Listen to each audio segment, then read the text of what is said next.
vamos al mensaje del día de hoy en esta serie que se llama Claves Fundamentales para la Prosperidad. ¿Cuántos quieren ser prosperados?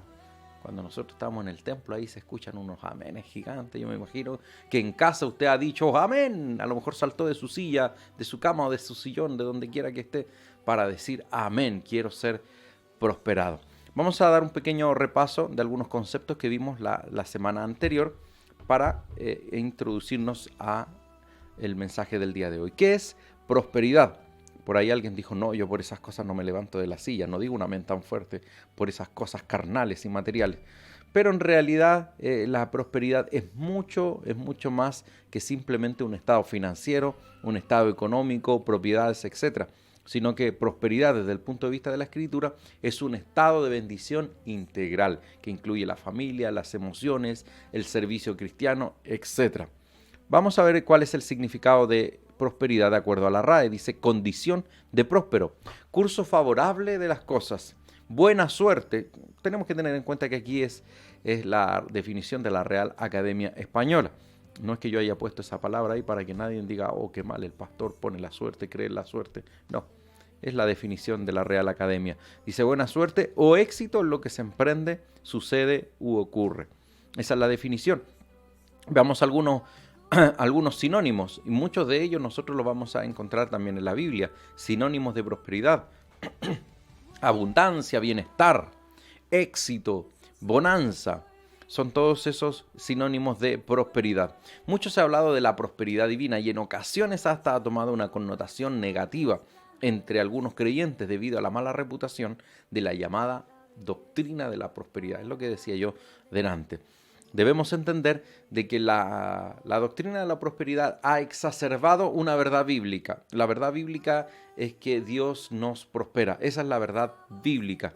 La doctrina de la prosperidad ha condicionado esa bendición a lo que usted da y se centra aquellas personas que están sumergidas en ministerios, que están sumergidos en la doctrina de la prosperidad. Yo no estoy con el afán de hacer una crítica, sino que con la intención de educarle a usted, parte de nuestra congregación, familiar y amigo que se suma a la transmisión, y también, por supuesto, en alguna medida poder reorientar, si es que esta palabra llega a aquellos que están dentro de esta doctrina de la prosperidad, porque es una verdad bíblica. Pero cuando todos los mensajes se direccionan en la prosperidad bíblica, estamos entregando un mal menú, pues si lo podemos decir de alguna manera, porque la palabra de Dios es nuestro alimento.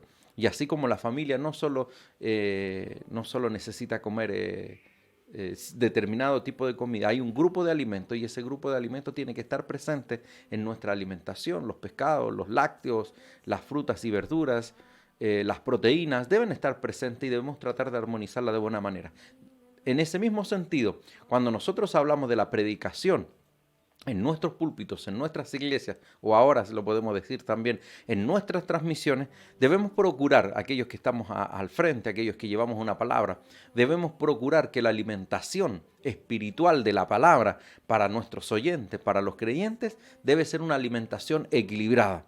Entonces, cuando hay personas sumergidas en la prosperidad, todo gira en torno a la prosperidad y eso no es una dieta equilibrada, si lo pudiésemos decir de alguna manera. Entonces, una buena dieta va a incluir distintos tipos de alimentos, va a incluir lácteos, va a incluir verduras, va a incluir proteínas, va a incluir una amplia gama de alimentación necesaria para poder tener los nutrientes, las vitaminas, para desarrollarnos de buena manera, para tener la energía necesaria cada día y para también poder combatir todo tipo de enfermedades. Miren, no sé por qué me fui a esto, pero resulta que cuando nosotros nos alimentamos bien, nuestro sistema autoinmune funciona de buena manera. Por eso es que a nuestros hijos les decimos, y es necesario que nuestros hijos coman frutas, que nuestros hijos coman verduras, que nuestros hijos también ingieran lácteos y sus derivados, que también puedan comer pescado. A veces a los niños, bueno, los míos les gusta mucho, pero a veces a los niños les cuesta comer pescado. Pero son nutrientes necesarios y que son tan importantes, sobre todo en el contexto de salud que estamos viviendo, que necesitamos tener todas las vitaminas necesarias, todos los anticuerpos necesarios. Una vez escuché a un pastor decir, y tiene mucho sentido, que dice: lo que comemos nos enferma y antiguamente lo que comíamos nos sanaba. porque a veces nosotros nos tomamos un antiinflamatorio y resulta que hay tantos alimentos que contienen antiinflamatorios naturales que son mucho mejor que tomarse una pastilla. Con esto no hago un llamado que si su doctor le recetó alguna pastilla, usted se la tome, pero a veces somos tan buenos para automedicarnos y a veces también con ello corremos algunos riesgos en tomar determinados medicamentos que a veces no nos han prescribido. Entonces, la alimentación es sumamente importante en la persona, en el individuo, y también la alimentación espiritual, la palabra de Dios, es sumamente importante. Necesitamos poder escuchar distintos tipos de mensajes, no solamente de aliento, porque hay una clasificación de mensajes, hay aliento, ético-moral, consagración, doctrinal, pero a veces nos gustan las palabras de aliento, esas que nos animan solamente, pero también necesitamos ser instruidos y también necesitamos escuchar mensajes con un contenido doctrinal. También necesitamos escuchar un mensaje con contenido social. La clasificación correcta ahí es ético-moral, que son aquellas cosas que nosotros debemos guardar, de practicar de acuerdo a la palabra de Dios, pero que también son necesarios para poder contribuir a nuestra sociedad de buena manera. Entonces hay una distinta gama de alimentación. A veces nos quedamos con el aliento solamente, esa palabra que nos anima, esa palabra que nos da energía, esa palabra que levanta nuestro ánimo, y es importante de vez en cuando recibir esa palabra de aliento, pero también necesitamos ser instruidos, también necesitamos ser confrontados con la palabra en un mensaje de consagración.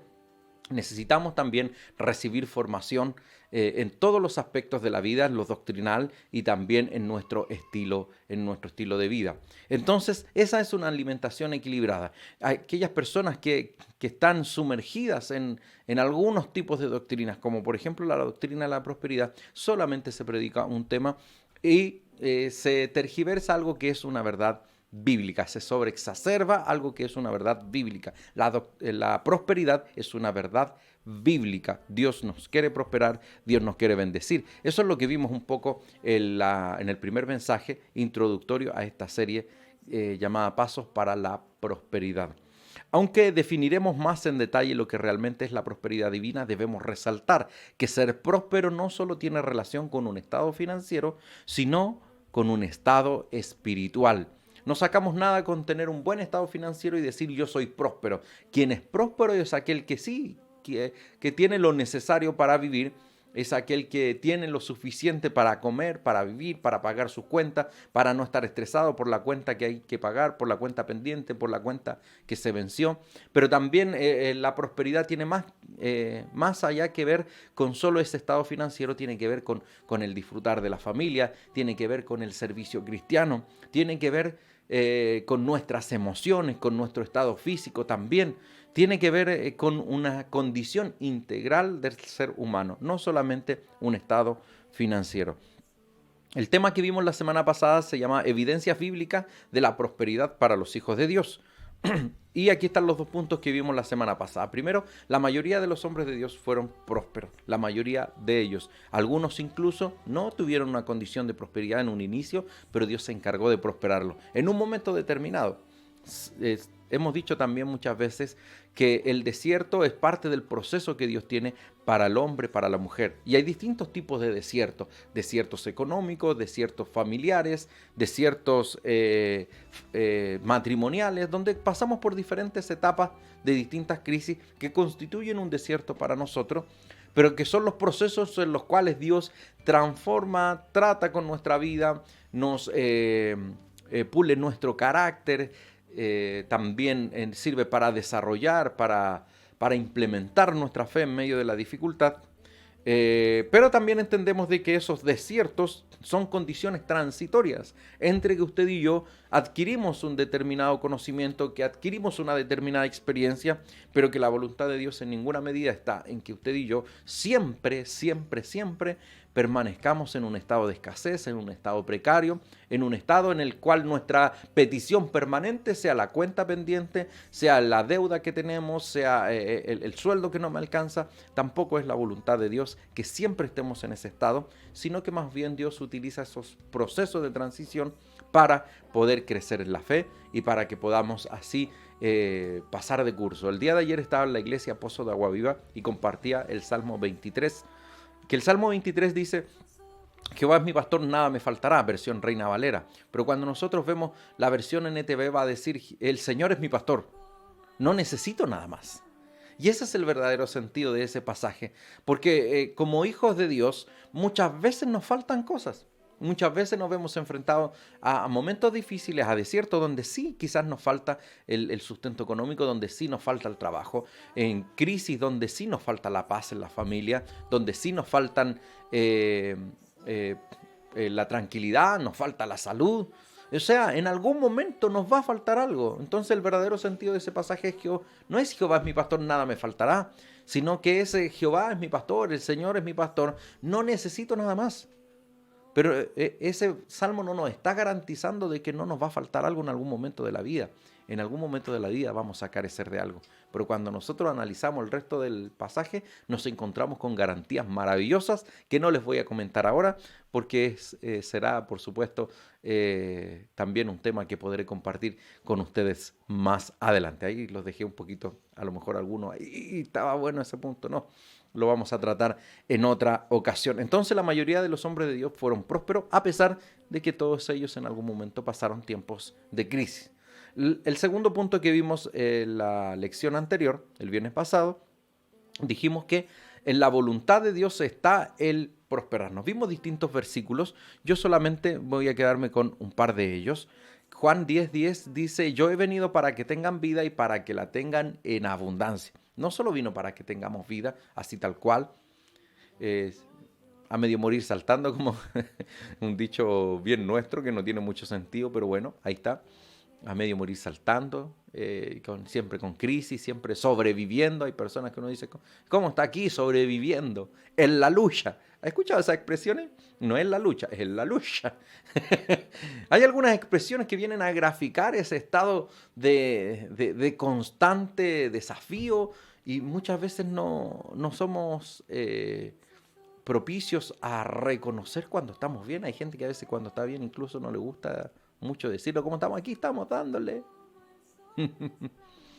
Pero también en algún momento determinado es bueno reconocer de que Dios nos ha bendecido, de que Dios nos ha dado esa vida abundante. Y cuando hablamos de esa vida abundante, es una vida que tiene una condición terrenal y tiene también una condición en la vida eterna. La semana pasada yo les hacía memoria de ese corito, de ese canto antiguo que decía: más allá del sol, más allá del sol. Más allá del sol yo tengo un hogar, hogar, bello hogar. Y aquí no teníamos nada. Éramos pobres, pobres, pobres. Los hermanos que pasaban enfrente a orar con unos zapatos impecablemente lustrados, pero oraban con sus piernas cruzadas para poder tapar el hoyito. Y después, cuando ya los dos tenían hoyitos, los dos zapatos tenían hoyitos, tenían que elegir: voy a tapar el hoyito más grande porque se vea el hoyito más chiquitito de la planta del zapato. Entonces éramos realmente pobres. Damos gracias a Dios porque el Señor también ha bendecido nuestra nación. Las condiciones en las cuales quizás vivíamos 20, 30, 40 años atrás son muy distintas a las condiciones que vivimos hoy en nuestro país, donde el Señor ha tenido misericordia de nuestro país, y a pesar de todas las crisis que hemos vivido, el Señor ha provisto lo necesario para poder tener el sustento, para poder tener la vestimenta. Y a pesar de todas las condiciones adversas que hemos vivido en este último momento, las condiciones de crisis no han llegado al extremo de las crisis que han tenido nuestros vecinos. Hay que recordar, a la vuelta de la esquina, cuando nosotros vemos las imágenes en Venezuela, cuando nosotros vemos las imágenes en Argentina, que están en una crisis profunda, y cuando recordamos que hace algunos años atrás, incluso ellos, muchos argentinos que tuvieron una posición en algún momento, no sé si ustedes se acordarán, con tantas crisis como el Corralito, etcétera, llegó un momento incluso en que ellos, muy orgullosos, muy argentinos, decían: comemos de la basura, pero vamos a salir adelante, este país va a salir adelante. Imagínense la perspectiva que ellos tenían, y comiendo de la basura. Entonces, esto por supuesto que es causa de un dolor, de una pena. En el momento en que esto se dio a conocer, había gran pesar, y no solamente pesar, sino que la iglesia chilena estaba orando por la crisis que se vivía en Argentina. Entonces, cuando nosotros miramos a nuestro alrededor, los países que hay a nuestro alrededor, y nosotros vemos la realidad de Chile, no hacemos nada más que dar gracias a Dios por la condición en la cual nuestro país se encuentra, que aún a pesar de la crisis, el Señor ha provisto, el Señor nos ha sustentado. Y a lo mejor usted dice, pastor, yo he pasado tiempos sumamente difíciles. Sí, es verdad, es verdad. Es verdad que hay realidades también puntuales. Es verdad de que todavía hay muchas cosas por cambiar, que hay muchas cosas por mejorar, y creemos de que Dios va a dirigir los nuevos tiempos, los nuevos procesos. Quizás usted estaba por una opción o estaba por la otra opción que hace algunos días atrás se votó en nuestro país, y creemos de que hubo una manifestación ciudadana que fue notoria, que fue clara, y ahora lo que nos toca a nosotros es orar para que el proceso que venga sea un proceso sanador para nuestro país, que sea un proceso de bendición, y que no sea esta la oportunidad en la cual algunos movimientos liberales vengan a socavar aquellos principios sobre los cuales nuestro país se ha fundado y que ha traído tanta bendición a las familias, a tantas personas, y que por supuesto, como decimos como se dice ese dicho tan popular, ojalá que sea para mejor. Eso es lo que esperamos. Eso esperamos, que sea para mejor. Y eso pasa no solo por decir ojalá, que entre paréntesis, ojalá es una expresión musulmana, no sé si usted lo sabía. Ojalá. Entonces hay algunos cristianos que van a decir, no, ¿cómo? Usted no puede decir ojalá. Pero si usted lo dice, ahora ya sabe a qué se refiere, a esa expresión musulmana. Pero más que decir nosotros ojalá o Dios quiera que el proceso que se viene para nuestro país sea sanador, lo que usted y yo debemos hacer es orar. Lo que usted y yo debemos hacer es orar para que Dios levante personas que también, así como hay representantes de un carácter quizás que solamente tienen una mirada económica, que también puedan haber a aquellas personas que puedan levantarse en nuestro país con una mirada más allá solamente de lo económico. Recuerde que la prosperidad, como lo hemos venido enseñando en esta lección y la semana pasada, no es solamente un estado financiero, sino que es un estado integral. Y es eso lo que un país debe buscar, y lo que Dios nos ofrece y nos muestra ahí a través de la palabra. Y que ojalá, mire la expresión de nuevo, Dios quiera que también en este proceso se puedan mejorar muchas cosas, para que esa bendición que en nuestro país se ve, se refleja, para que esos dígitos que muchas veces son dígitos en verde, la economía de nuestro país, también se vea reflejada en el común de los ciudadanos. Tremendo paréntesis, pastor. Yo he venido para que tengan vida y para que la tengan en abundancia. No solo más allá del sol, sino que también acá. Como cuando Pedro le dice al maestro, luego de que el joven rico se fuera, triste, porque el Señor le dijo, vende todo lo que tienes, dáselo a los pobres y sígueme. Y el joven rico se entristeció y se fue. Y Pedro le dijo, maestro, nosotros hemos dejado padres, madres, hijos, casa, trabajo, etcétera, por seguirte. Y el Señor Jesucristo le responde, de cierto te digo, Pedro, que en la vida venidera recibirás recompensa. No dice así. Dice, de cierto te digo, Pedro, que en esta vida y en la venidera recibirás recompensa. Porque la recompensa no es solamente para esa casa más allá del sol, más allá del sol. Allá tengo un hogar, bello hogar. Porque el Señor sabe de lo que tenemos necesidad, y que en esta vida también vamos a recibir esa vida abundante que Dios promete en su palabra. Otro versículo que tomamos la semana anterior dice, amado, yo deseo que tú seas prosperado en todas las cosas, que tengas salud, así como prospera tu alma. Porque a veces nosotros, y lo dijimos la semana pasada también, a veces nosotros nos concentramos tanto en esa prosperidad del alma, en esa prosperidad emocional, pero a veces se nos olvida de que somos seres integrales y que requerimos de ser amados, y que requerimos también del sustento necesario. Yo me crié en ese evangelio donde quizás pedirle al Señor un mejor trabajo, un mejor sueldo, o ir a estudiar y prepararse para ser un profesional, era mal visto, era como una actitud humana, era como una ambición netamente personal, y no había una visión de reino. Ahora nuestra perspectiva, de nuestro conocimiento, gracias a nuestro Señor, ha ido cambiando y entendemos de que necesitamos prepararnos, que necesitamos ser un aporte a esta sociedad y que necesitamos también hacer lo que a nuestra parte nos toca para que el Señor pueda, a través de esos medios, abrir las puertas de bendición para nuestras vidas, para nuestras familias, para nuestra economía, etc. Entonces, el apóstol le dice, deseo que seas prosperado en todo, así como prospera tu alma. Vamos con el tema de hoy, luego de ese pequeño, gran resumen. El tema de hoy es pasos para alcanzar la prosperidad, parte 1, porque van a ser más de una parte. Pasos para alcanzar la prosperidad. Vamos con el primer paso de inmediato. Y el primer paso es, esfuérzate. Ay, Señor. Ay, Señor. ¿Sabe cuál es el problema? Que a veces nosotros como, no sé, como creyentes, como evangélicos, o quizás como personas de una condición social, no sé, digámoslo de alguna manera, a veces nos cuesta entender de que la bendición y que la prosperidad siempre, siempre, siempre va a estar asociada al esfuerzo. Nuestro pastor Miguel Figueroa Padre tiene una frase acuñada, patentada, así como yo tengo esa frase que dice: el desierto no es para quedarse a vivir, sino que es un lugar transitorio. El pastor tiene esa frase: Dios no bendice a los flojos.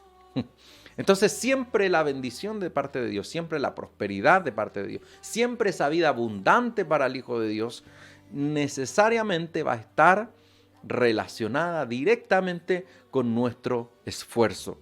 Necesitamos esforzarnos. ¿Por qué digo esto? Porque a veces nosotros pretendemos pasar al altar, que el pastor ponga sus manos en nosotros, en nuestra cabeza, nos ore, nos emocionamos y que al día siguiente las puertas de bendición se abran milagrosamente. Y por ahí puede pasar. Pero ¿sabe qué? Nunca ha habido a alguien que haya sido bendecido, que haya sido prosperado en la palabra de Dios, dentro del propósito de Dios, que no haya tenido esa consecuencia a razón del esfuerzo que ha realizado. Aquí tenemos un proverbio maravilloso, utilicé la versión NBI, dice: todo esfuerzo tiene su recompensa, pero quedarse solo en palabras lleva a la pobreza. Maravilloso versículo. Todo esfuerzo tiene su recompensa, pero quedarse solo en palabras lleva a la pobreza. ¿Cuántas veces hemos dicho voy a hacer? ¿Cuántas veces hemos dicho voy a emprender? ¿Cuántas veces hemos dicho ahora sí que sí? Pero ¿cuántas veces lo hemos hecho? ¿Cuántas veces nos hemos atrevido? ¿Cuántas veces hemos hecho nuestra parte? Cuando nosotros vemos las personas que tienen grandes riquezas en el mundo y vemos sus historias están llenas de fracasos. La historia de vida y de negocios de aquellas personas que son exitosas, que tienen grandes empresas, que han triunfado, están llenas de fracasos.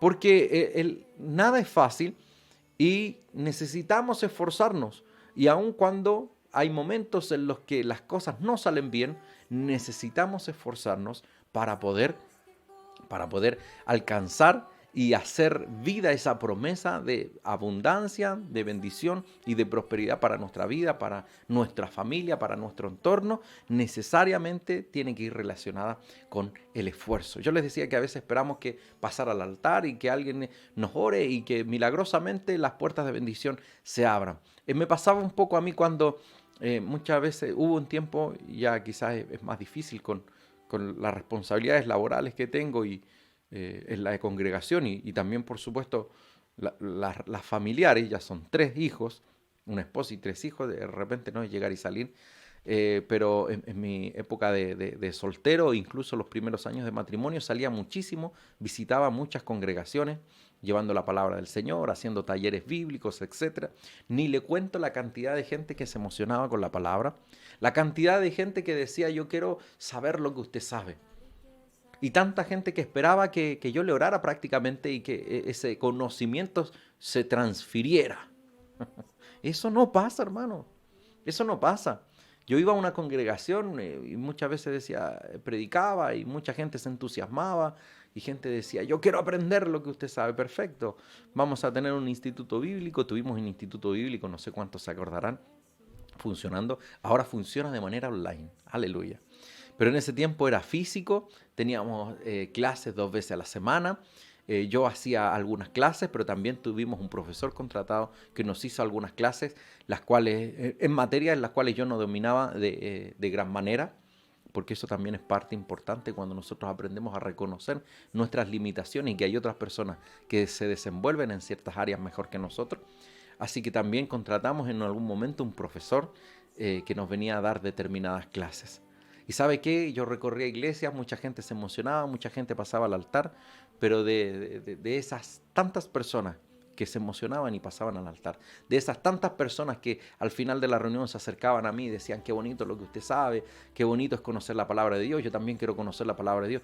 La cantidad de personas que se acercaba era mucha, versus la cantidad de personas que en definitiva llegaba a sentarse a estudiar la palabra de Dios, porque sabe que a veces nosotros queremos la bendición, pero no estamos dispuestos a pagar el precio del proceso.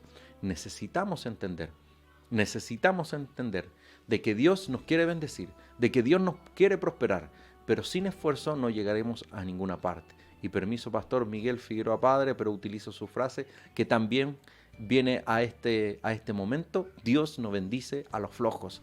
Es tiempo de motivarnos, es tiempo de levantarnos, es tiempo de animarnos. Sí, es tiempo de orar, es tiempo de pedir, es tiempo de clamar, pero también es tiempo de esforzarnos y es tiempo de movernos. Vamos con el segundo requisito que vamos a ver el día de hoy, paso más bien dicho, el segundo paso para alcanzar la prosperidad. Dijimos que el primer paso es esforzarse. Pucha, pastor, yo pensé que me iba a dar un versículo bíblico, hacer una oración, no sé, que iba a orar a la distancia, iba a extender su mano y todas las cosas en mi vida iban a cambiar, iban a ser prosperadas. No es así. Tiene que haber esfuerzo. Y lo segundo que tiene que haber, el segundo paso para alcanzar la prosperidad es prepararse. Prepárate, hermano. Prepárate, capacítate. Mire el versículo maravilloso que hay acá en Proverbios, capítulo 22, versículo 29, también de la versión NBI. Dice: ¿has visto a alguien diligente en su trabajo? Se codeará con reyes y nunca será un don nadie. Aleluya, qué buen versículo. ¿Has visto a alguien diligente? En otras versiones dice alguien preparado, alguien instruido, alguien que hace bien su trabajo, dicen otras versiones también. Necesitamos prepararnos. Lo que tú sea que hagas, hermano, lo que tú sea que hagas, hermana, si tú tienes un local de comida, prepárate, busca nuevas recetas, busca nuevos ingredientes, prepárate para que el Señor a través de esa instancia te pueda bendecir. Si usted es un maestro de construcción, desarrolla algún área, no sé, es gaffiter, prepárese, capacítese. Haga esos cursos de actualización para arreglar los nuevos Califón. Necesitamos prepararnos en las diferentes áreas en las cuales nos desenvolvemos. Necesitamos estar en permanente capacitación, en permanente instrucción. Sea lo que sea que usted haga, a lo mejor usted tiene un oficio y dice: bueno, no, lo que pasa es que yo simplemente hago esto, lo mío es la pintura. Bueno, prepárese, capacítese para que pueda de esa manera ser bendecido de parte de Dios. Hay algo que aprendí en tema de administración. Cuando estábamos en el instituto, el profesor Marcelo Díaz, profesor de instituto, profesor que además era ingeniero comercial. Entonces, cuando nosotros entramos a estudiar, voy a contar algo que era un secreto entonces. Bueno, yo creo que ya no importa ese secreto, han pasado varios años. Porque había un libro de administración eclesiástica, así se llamaba el ramo, que nos entregaban. Y el profesor en la primera clase dijo: ¿saben qué? Ese libro es súper bueno, léanlo porque van a encontrar evidencias bíblicas de la administración. Pero la clase que les voy a hacer yo, dijo, va a ser de administración, porque era su fuerte, porque era su área en el punto de vista de su expertise, de su ingeniería. Y él dijo una frase más o menos así. Dice: no produce más el que más transpira. Porque a veces creemos de que solamente, es cierto, lo veníamos diciendo, el esfuerzo es súper importante, pero el esfuerzo no es lo único, no es lo único. También es necesaria la preparación. Porque a veces nosotros, y a veces nos pasa en casa, nosotros nos queremos truquear, hacer algún arreglo, y ¿cuánto nos cuesta? Nos cuesta el doble. Nos cuesta el doble hacer algo porque no tenemos la expertise necesaria, porque no tenemos la experiencia, porque no tenemos los conocimientos necesarios. ¿Cuántas veces hemos hecho un arreglo y hemos puesto un producto que no es el necesario, no sé, para pegar un cerámico, para cualquier cosa en casa? Pero la persona que es capacitada sabe perfectamente qué es lo que se debe usar, en qué condiciones. Entonces, no solamente es importante, como lo vimos en el principio, el esfuerzo, es sumamente importante, pero también debemos aprender a planificar de buena manera, a aprender a tomar aquellas herramientas que nos permiten quizás hacer el trabajo en un menor tiempo con mejores resultados. Pero eso se obtiene a través de la preparación.